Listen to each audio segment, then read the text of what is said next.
Hello, friends.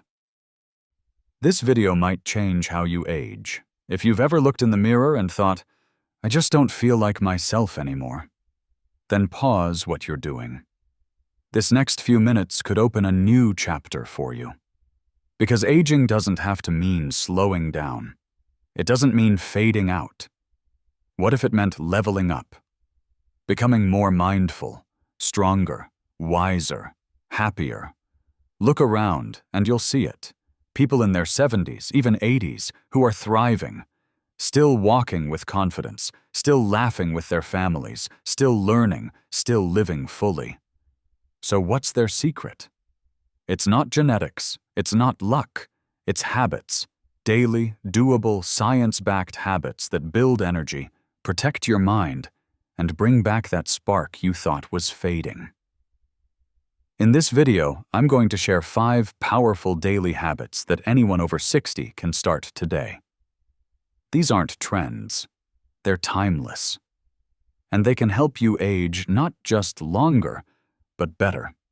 Because you don't need to feel like you're past your prime. You're right on time for a new beginning. Let's start with the habit that powers both your heart and your happiness. It started with a walk I almost didn't take. I was having one of those mornings, not sad, not sick, just sluggish.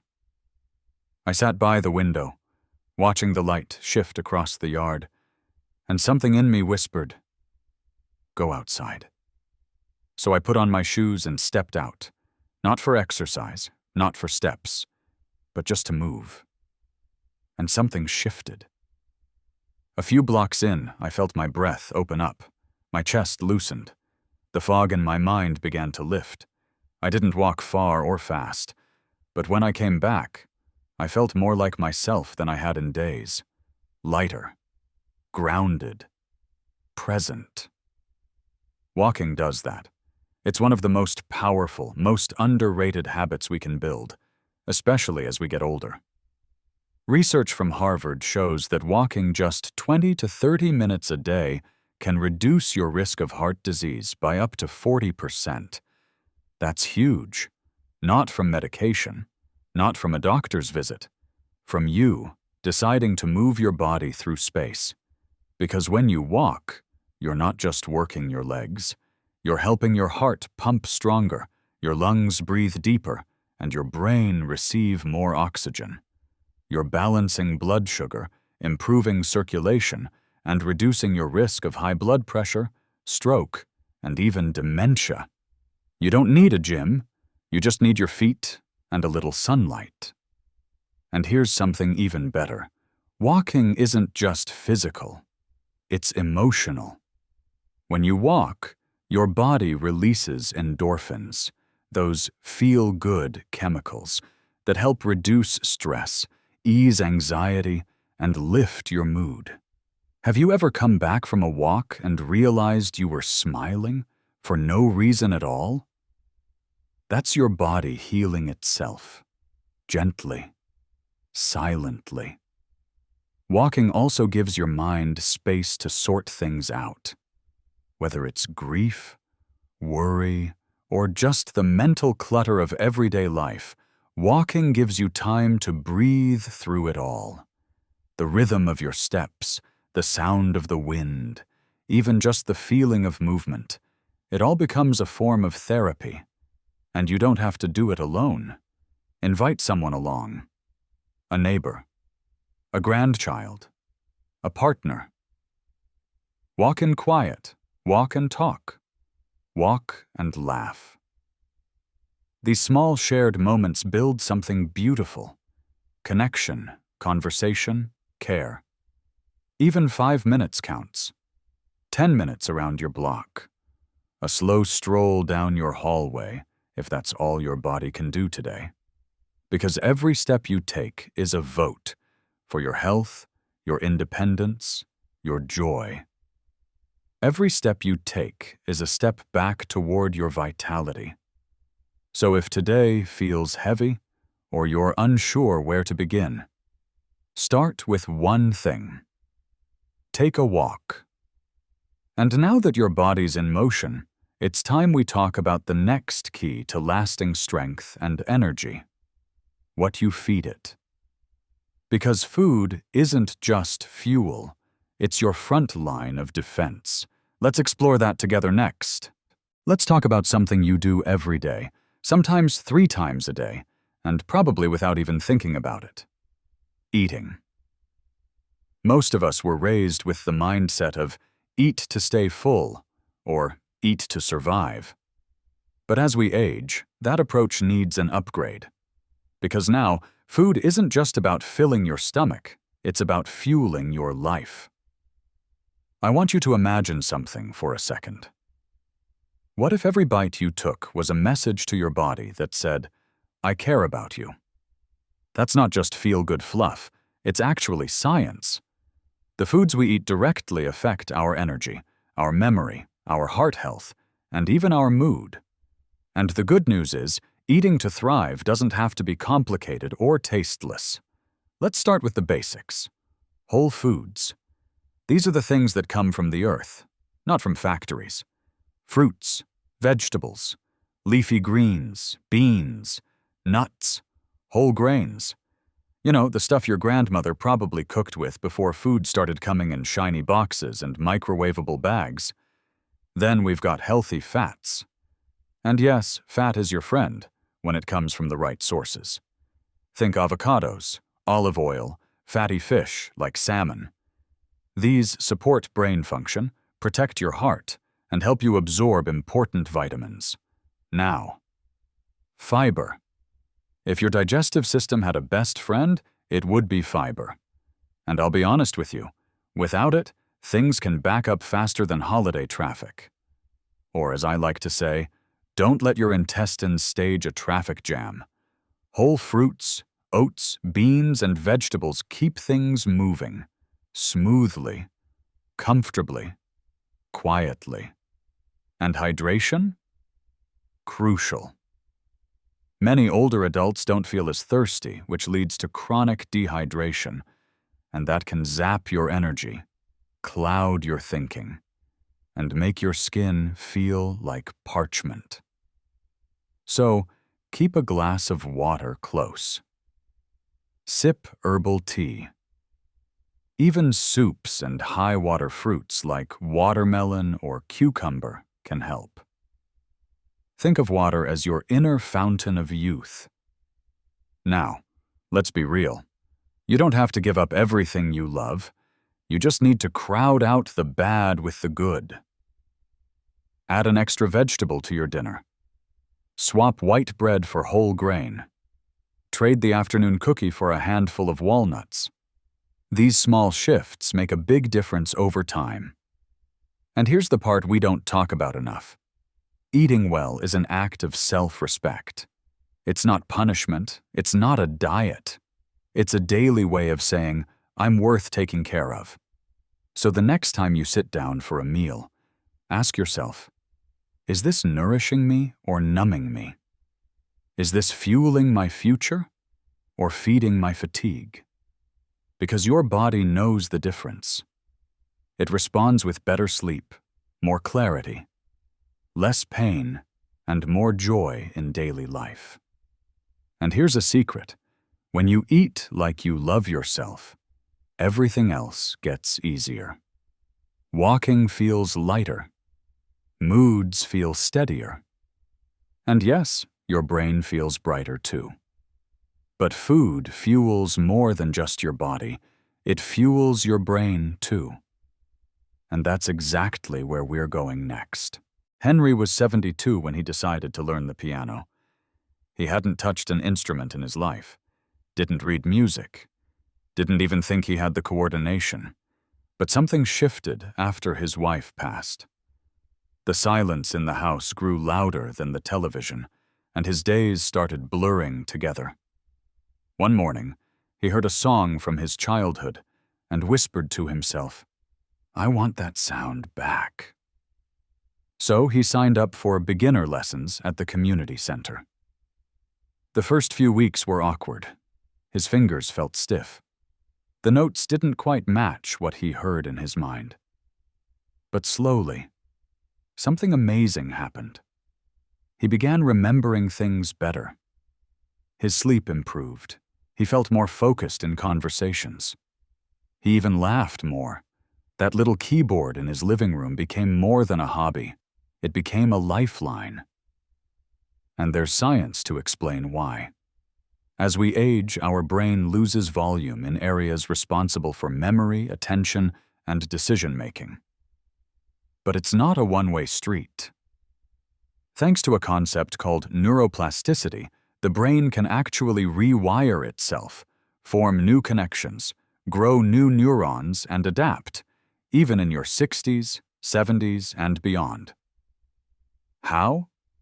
Through mental stimulation, learning a new skill, reading a challenging book, solving puzzles, taking up painting, writing, or yes, even playing piano.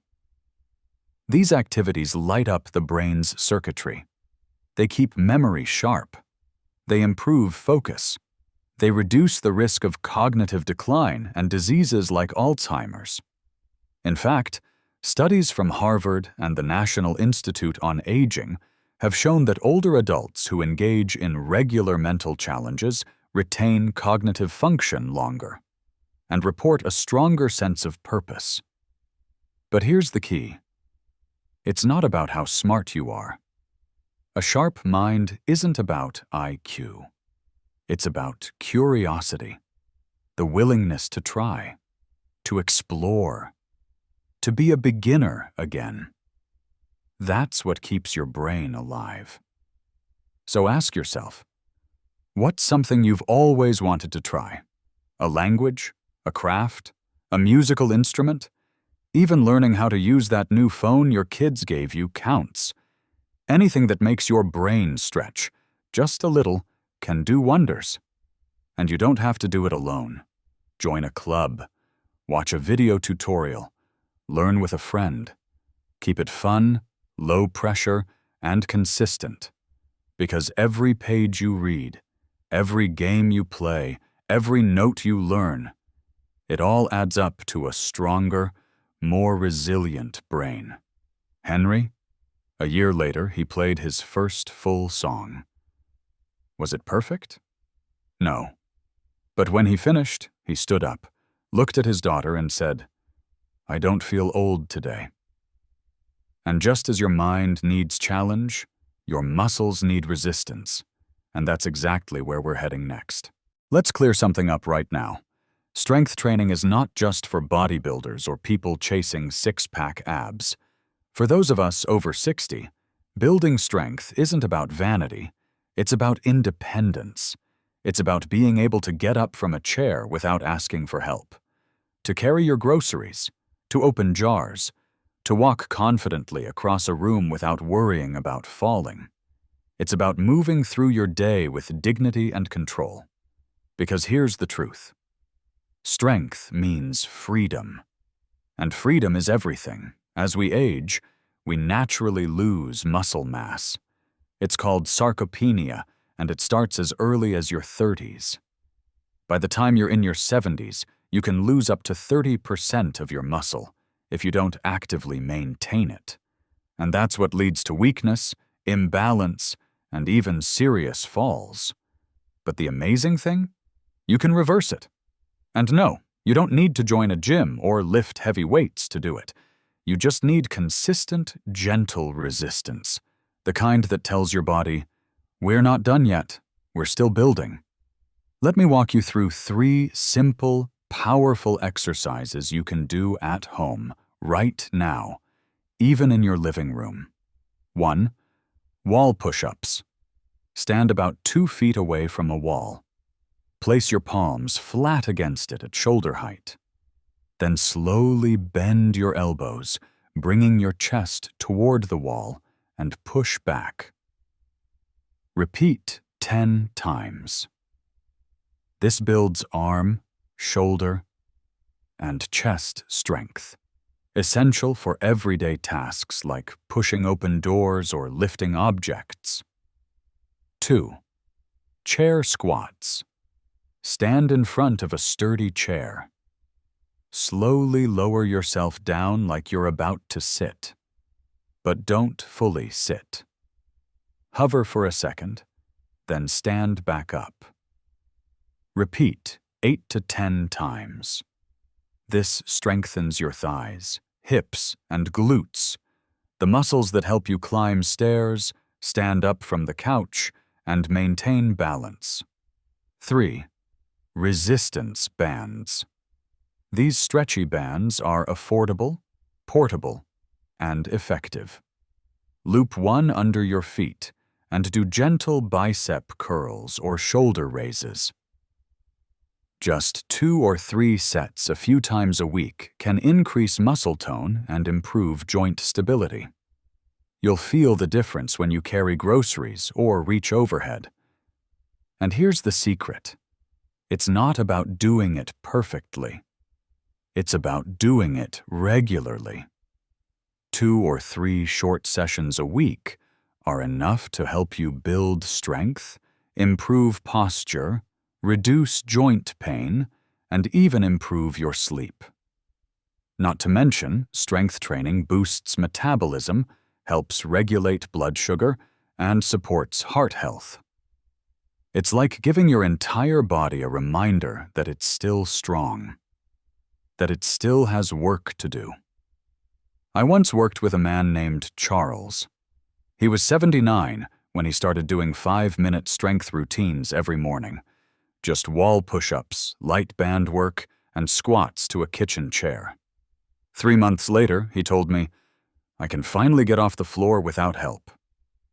His eyes lit up when he said it, not because of pride in muscles, but because of the freedom he'd regained. You don't need a personal trainer. You don't need fancy equipment. You just need your body, a little bit of space, and the willingness to start small. So if you've been waiting to feel stronger, this is your sign. Because every rep you do is a message to your future self. I'm showing up for you. But there's one habit that multiplies the benefit of all the others, and it's not physical. It's deeply human. Let's talk about connection next.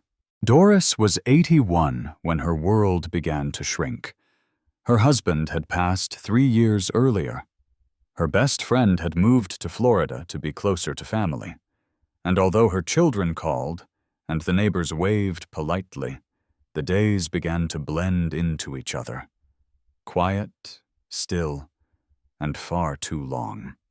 She wasn't depressed, not exactly. But the spark had dimmed. The house was too quiet. Meals felt like chores. And her laughter, once frequent, had gone quiet. Then, one Saturday morning, while flipping through a flyer left at her doorstep, something caught her eye. Community art class. Beginners welcome, no experience needed. It sounded simple. But something in her chest stirred. She hadn't painted since high school. The following Tuesday, she walked into a room of strangers, nervous, doubting. But within an hour, she was dipping her brush into blue, then yellow, then green. And someone next to her complimented her sky. They laughed, talked about cats, swapped stories about grandkids. That class? It became her ritual, a reason to leave the house, to put on lipstick again, to be seen. She didn't just regain a hobby, she regained a sense of belonging. Social connection is not a luxury in our later years. It's a lifeline. It protects our memory, boosts our mood, and literally extends our life. According to research from Brigham Young University, older adults with strong social ties are up to 50% more likely to live longer than those who are isolated. Let that sink in. Not because they ran marathons, not because they followed a perfect diet, but because they stayed connected. That's how powerful it is. The human heart wasn't built to beat in isolation. We're wired for warmth, for eye contact, for voices that call us by name. And the beauty is, it's never too late to reconnect. Whether it's joining a local club, taking a class, volunteering, or simply calling someone you haven't spoken to in a while. That first hello might be the beginning of a new chapter. You don't need a packed social calendar. You just need a circle, even a small one. A place where you're missed when you don't show up. A hand to hold. A conversation to look forward to. And if going out is difficult, technology has opened new doors. Online book clubs, Zoom painting classes, virtual support groups. You can connect from your kitchen table and still feel the warmth of community. Doris? She now leads the class once a month. And every time she walks into that art room, someone shouts, "You're here!" Her smile is wide, her eyes bright, because she knows she matters. And that feeling, my friend, is priceless. So if you've been feeling alone lately, this is your sign. Reach out, reconnect, rekindle. Because there are people waiting to laugh with you, listen to you, and welcome you exactly as you are. Because when you combine connection with movement, food, strength, and clarity, something amazing begins to happen. Your body, your mind, and your spirit begin to work together. So how do you start? What's the first real step? Transformation rarely arrives with fireworks. Most often, it begins quietly, with one small act done with care and intention. And when it comes to building a healthier, more vibrant life in your 60s, 70s, or 80s, you don't need a complete overhaul or some dramatic reset. What you need is a rhythm, a personal ritual that supports your body, sharpens your mind, and nourishes your spirit. All one gentle habit at a time. Picture your day like a circle of self-care, one that begins not with urgency, but with simplicity. It could start with movement, not a workout, not a performance, but a short walk around the block, or even a few minutes of slow stretching beside your bed. That small motion reminds your muscles that they still matter, tells your bones they're still needed, and awakens your circulation with kindness instead of pressure. From there, you ease into nourishment, not a crash diet or a plate full of restrictions, but one thoughtful addition. Maybe a bowl of fruit at breakfast, or a splash of olive oil over your greens. This isn't about counting calories, it's about feeding your future with color, fiber, and real food that leaves you feeling energized rather than depleted. Then, without needing to leave your favorite chair, you give your brain something to stretch into. A crossword puzzle, a chapter from a good book, or even a few minutes of learning something new online. It doesn't take much. Your mind doesn't need hours of stimulation. It just needs to know it's still being invited to grow.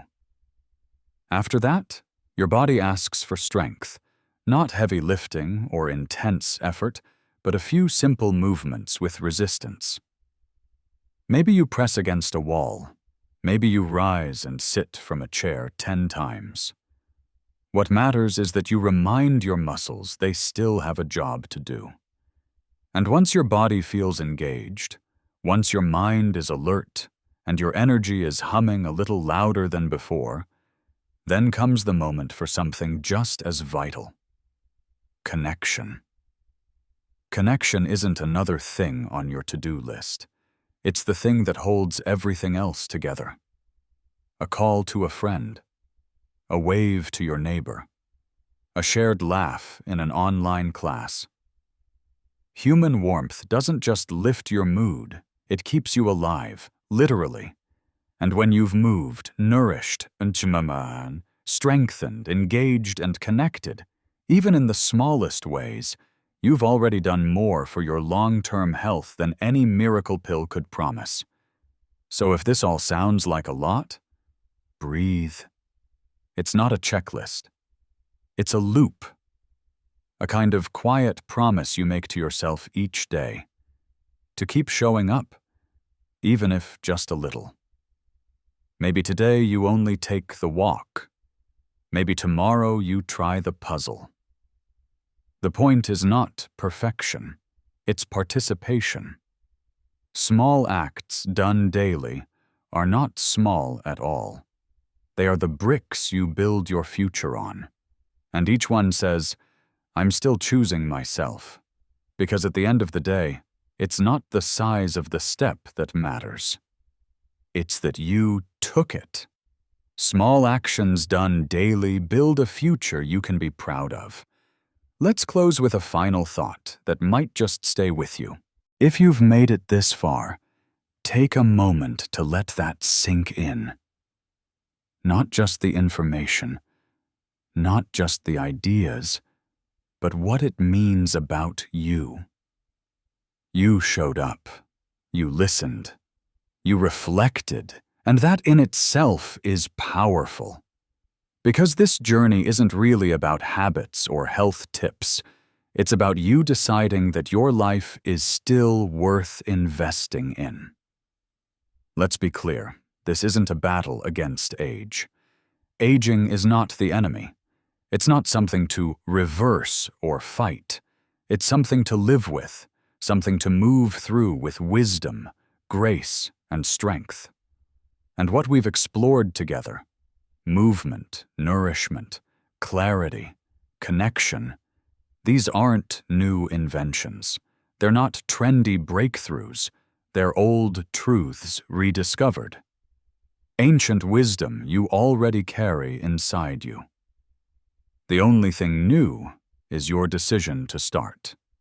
Because what you've done here is more than watch a video. You've considered a different kind of future.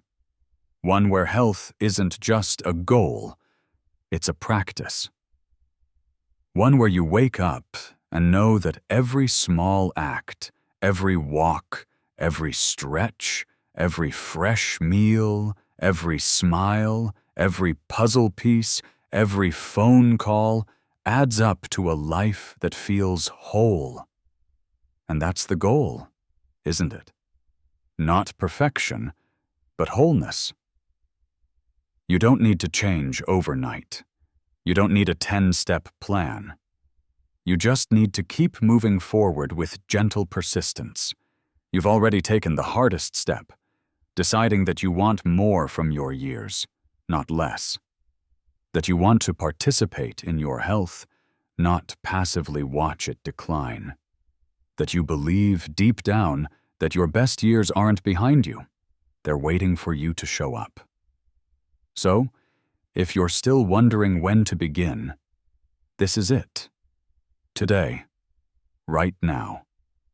The new chapter doesn't need fanfare.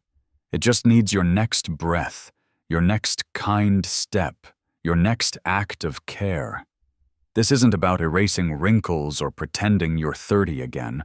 It's about showing up fully for the life you have, in the body you're in, with the heart that's carried you through so much already. You don't need fixing. You need nourishing. You need routines that respect your time, rituals that ground you, and people who remind you that you're not done growing. You deserve health. You deserve joy. You deserve to feel strong, clear, connected, and fully alive. Not someday, now. So if you're ready to live your healthiest years now, drop the word gold in the comments and share this with someone you care about. A sibling, a friend, a neighbor who needs this reminder just as much as you did. Let's build this future together, one small act at a time. Because aging isn't the end of your story. It's the chapter where you rise with all the wisdom, humor, and resilience that got you this far, and use it to live with more freedom than ever. You're not getting older. You're just getting better.